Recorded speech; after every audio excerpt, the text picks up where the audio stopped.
অনেকে ভাবে কিন্তু লয়ার মানে আমি এই সে ক্লায়েন্টকে রিপ্রেজেন্ট করি। No, lawyers has to assist the court to ascertain certain facts and figures. সেরকম আপনার ট্যাক্স লয়ারও কিন্তু আজকে যেটা বেশিরভাগ সময় আপনারা করেন, কারণ আমি আমার ট্যাক্স যাই হোক টাকা পয়সা কম ট্যাক্স দিতে হয়তো প্রত্যেক বছর আমি যেতে যেতে পারি না, একজনকে দিয়ে দিই আর কি। সে মাঝে মাঝে দয়া করে আমার কাছে নেয় না, আমি বলি অ্যাটলিস্ট তুমি 1000-5 টাকা রাখো, স্যার আপনার কাছে টাকা নেবো না, 1 টাকাও। আমি বলি ঠিক আছে, মানে যাও আমাকে তো আমার 5000 টাকা ওয়ার্ড কারণ একটা কষ্ট করে দিতে হয়, কিন্তু সে একটু সাহায্য সহায়তা করলে, এবং যেখানে আজকে যেটা বেশি রিটার্ন আপনারা দেবেন, আপনারা যদি খুব দ্রুত একটা জিনিস হলো আপনার দ্রুত যে যারা সার্ভিস যাবে তাদেরটা আপনার ডিসপোজ অফ করবে, বেশি দিন ঘুরে ট্রেনের না আর কি আসবে। কারণ হয় কি আছে না, আমার একটা কথা যায়, রসগোল্লা মাথার উপর দিলে খারাপ, এটা প্লেটে দিতে হবে, মাথার মধ্যে যদি খা বেড়া তুই রসগোল্লা মাথার মধ্যে দিয়ে দিল না। আপনারা যদি ক্লায়েন্টরে বলে বেটা আজকে আসো, কালকে আসো, পরশু আসো, এটা তো তারা একটু হয়রানি হবে, তাই না? হ্যাঁ, যথাসম্ভব যখন আসতে করবেন, এই জিনিসটা আপনাদের অনুরোধ রইল, কারণ ইটস ভেরি ইম্পর্টেন্ট। আমি একটা গল্প বলি লয়ার সম্পর্কে। আমরা সিভিল সার্ভিস একাডেমিতে যখন ট্রেনিং নেই, তখন ইমতিয়াজি সাহেব বলে যে lawyer, Lahore government law college, excellent, one of the best lawyer, উনি মিনিস্টার হয়েছেন। উনি গল্প দেখো যারা লয়ার, আমরা তো ম্যাজিস্ট্রেটগিরি করেছি, তোমাদের জন্য একটু ডিফিকাল্ট হবে, 2 পক্ষের লয়ার আসবে, আসামি পক্ষের আর বাদী বিবাদী। তোমার জন্য ডিফিকাল্ট সত্যটা বের করা, যে বাদী পক্ষে সেও মিথ্যা কথা বলবে, বিবাদী পক্ষে সেও মিথ্যা কথা বলবে, বা তথ্য গোপন রাখবে, কারণ তোমরা ম্যাজিস্ট্রেট জজ magistrate difficult, you have to. So আমরা আশা করি, কিন্তু এক্সপেক্ট করি যে লয়ার একটা facts and figure offer defend করবে, কিন্তু একেবারে জজ সাহেবকে আড়ালে রাখেন বা অন্ধকারে রাখেন তো ডিফিকাল্ট। সেরকম আপনারা লয়ার সরকারকে একটু অন্ধকারে রেখেন না, আপনারা একটু সহায়তা করেন তাদের। কিন্তু একটা জিনিস, আপনাদের যে নিজস্ব স্বার্থ, আপনারা যদি এক্সপেডাইট করেন, ক্লায়েন্টকে বেশি সার্ভিস দেন, ডেফিনেটলি আপনার ইনকামও কমার কথা না, তাই না? বরং ঘুরিয়ে টুরিয়ে অনেকদিন পরে টেবিলের নিচে দিয়ে টাকা পয়সা নিয়ে যত্তে ওগুলো খুব রিল্যাক্টেডলি দিতে চাইবে, কিন্তু আপনি এফিসিয়েন্টলি দিয়ে দেন, তখন কিন্তু খুব এসে হয়, লোকজন তখন মাইন্ড করবে না। এই জিনিসটা একটু লক্ষ্য করবেন।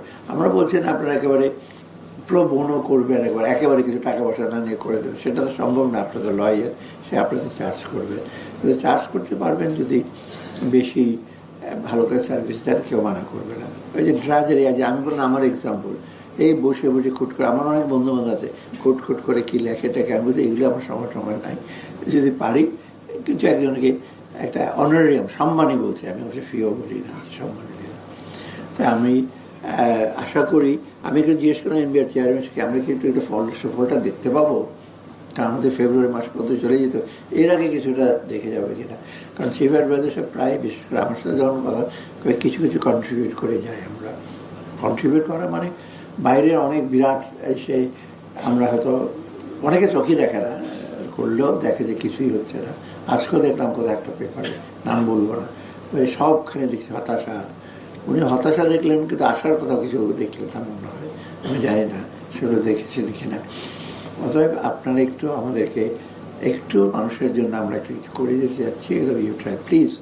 কারণ পরে যেই সরকার আসুক সময় লাগবে, একটু বুঝতে সময় লাগবে, আর সদিচ্ছার ব্যাপার আছে, এফোর্টের ব্যাপার আছে।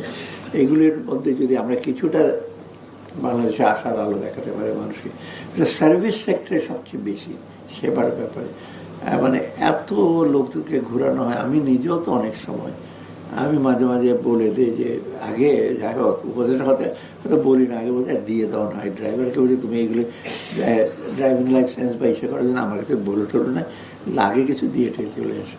আমাদের একজন আছেন, আমাদের চিফ ইলেকশন কমিশনার আছে শামসুল্লাহ সাহেব, মারা গেলেন, সালাউদ্দিন জানো আমার টেলিফোন লাইন নিতে হলে ঘুষ দিতেছে, আমি ঘুষ দিলাম না, ঘুষ দিলাম 50 বার টেলিফোন করলেও তো কাজ হতো না, আমি দিয়ে দিলাম টাকা, কিন্তু বলতে মানা করছি যে আমি যে টাকা দিয়েছি বলো না, মানে আমিও মাঝে মাঝে বলো না আমি টাকা বলি, স্যার মাঝে মাঝে আমাকে দেয় চা খাওয়ার টাকা থেকে আপনাকে দিচ্ছি, চা বা নাস্তা খাওয়ার টাকা।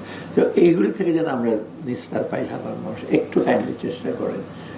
মানুষ চায় সেবা পেলে, কিন্তু ভালো সেবা পেলে কেউ আপনার কৃপণতা করবেন আপনার সেবার মূল্য দিতে, আর যদি মাসেল টুইস্টিং করে করেন তবে ঠিক আছে। আমি আশা করি বিশেষ করে আমাদের রেভিনিউ সেক্টরে ট্যাক্স অফিসিয়ালদের, এনবিআর অফিসিয়ালদের সাথে সাথে আপনাদের একটা দায়িত্ব খুব বেশি। এই জন্যই আপনার যারা ট্যাক্স লয়ার আছেন, তারপরে যে ম্যানেজমেন্ট অ্যাকাউন্ট, চার্টার্ড অ্যাকাউন্ট আছে, কোম্পানি সেক্রেটারি, তারা সবাইকে তো এটা অথরিটি দেওয়া হবে।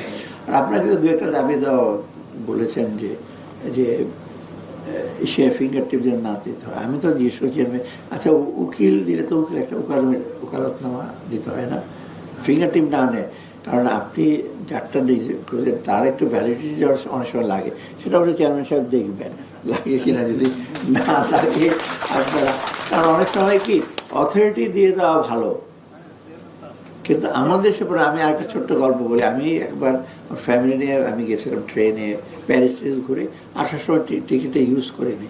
তখনকার দিনে যে 1980 প্রায় 200 পাউন্ড বেঁচে গেছে। আমি একটা ইউনিভার্সিটিতে ছিলাম ফেলো, ওখান থেকে টিকিট বলে ভাই 200 পাউন্ড তো হয়েছে, তুমি আমাকে ফেরত দাও টিকিটটা। বলে ঠিক আছে। আমি ছিলাম যে ব্রাইটনে, তারপর আমি ব্রাইটনে পাঠাচ্ছি। এই 4-5 দিন পরে গেলাম, না তো এটা তো আসে না। What the hell, I will give you the money. বলে 200 পাউন্ড আমি দিয়ে দিচ্ছি, পরে আমি বোঝাপড়া করবো আমার বসের সাথে। This is what the service. সে বলে যে আমি বলবো যে তুমি টিকিটটা আমাকে দিয়েছো। আর আমাদের দেশেও কি সার তো এখনো জানাই নাই। আপনি দেখেন 6 বছর 1 বছর এই সারের কথা বলে বলে পার করে যদি দেন, এই ধরনের সার্ভিস কিন্তু আমরা আশা করি ভবিষ্যতে পাবো। আবার অবশ্য অথরিটিও দিতে হবে। এটা যেটা আপনারা একটু আগে বললেন যে এটা দেখবেন যদি ফ্যাসিলিটেট করা যায়, definitely will try to do that. আপনারা সবাই ভালো থাকেন। আর আজকে একটা শুভদা আমাদের জার্নালিস্ট বন্ধুরা একটু পজিটিভ বলে যে একটা ভালো উদ্যোগ, এবং সবার জন্য তো ভালো হবে। আপনারা যদি ট্যাক্স অফিসিয়াল বা বলে যে আপনাদের নানা রকম ব্যতিব্যস্ত করে রাখে, এখান থেকে নিঃশ্বাস পাবেন, কারণ ট্যাক্স লয়ার যারা আছে তারা উইল হেল্প। এবং সেদের সরকার একটা উপকার হবে যে দ্রুত আমরা ট্যাক্স কালেক্ট যতটুকু আমরা করতে পারি সেটা করতে পারবো।